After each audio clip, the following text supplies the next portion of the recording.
প্রথম কবিতা বাবার স্নেহ।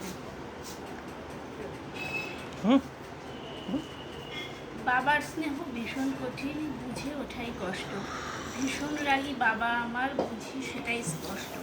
কঠোর কঠিন পাহাড় সম, আকাশ ভরা দন্ত, তবু সে যে সংসারকে আঁকড়ে রাখা স্তম্ভ। দুঃখ কষ্ট ঝড় ঝাপটায় বট গাছে বয়ে থাকে, নিজের কথা ভুলে থাকে, শুধু সবার খেয়াল রাখে। ভালোবাসা তার সব লুকিয়ে রাখে বুকে, সব কষ্ট জমিয়ে মনে, হাসি দেখায় মুখে। সন্তানকে রাখতে খুশি, দেয় ইচ্ছের বলি, জগৎ ভুলে যখন বাবার হাতটা ধরে চলি। শতকোটি প্রণাম তোমার বাবা, আজ তোমার দুপায়, চাইবো আমি তোমার মতো বড় মনের হই। পরের গল্প স্বার্থপর।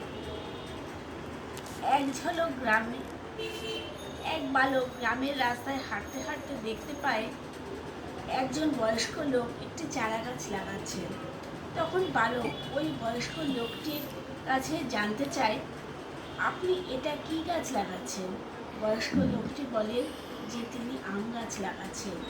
তাই শুনে ওই বালক কিছুক্ষণ ভেবে বলল, এই গাছটি বড় হয়ে ফল দিতে অনেক বছর সময় নিয়ে নেবে, ততদিন কি আপনি বেঁচে থাকবেন? তখন বয়স্ক মানুষটি মনে মনে ভাবল, সত্যি তো আমি এমন একটা কাজ লাগাচ্ছি যার ফল আমি নিজেই ভোগ করতে পারবো না।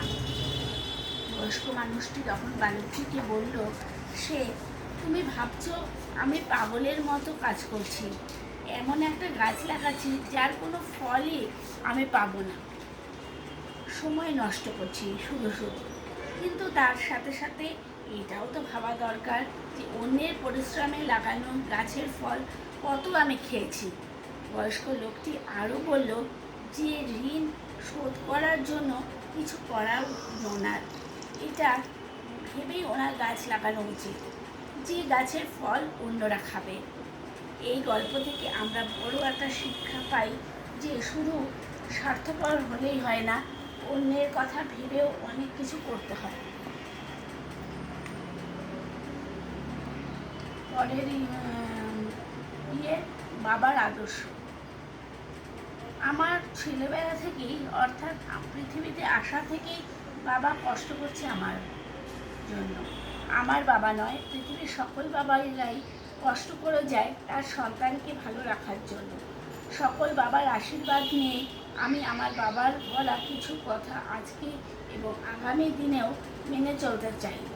আমার বাবা আমাকে প্রথমেই শিখিয়েছে মানুষকে সম্মান করতে। পৃথিবীর সকল মানুষ সমান, মানুষের কোনো ভেদাভেদ হয় না।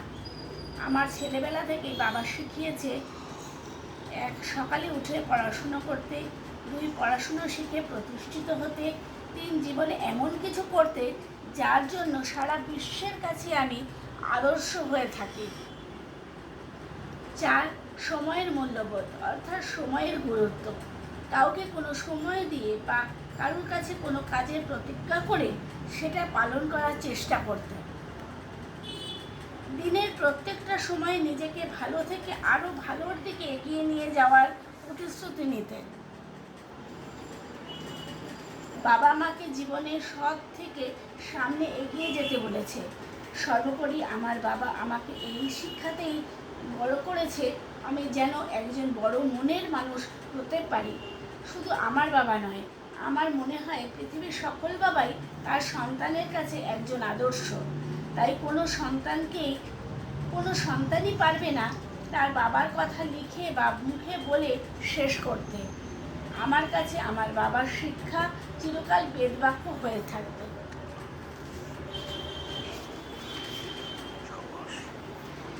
ঠিক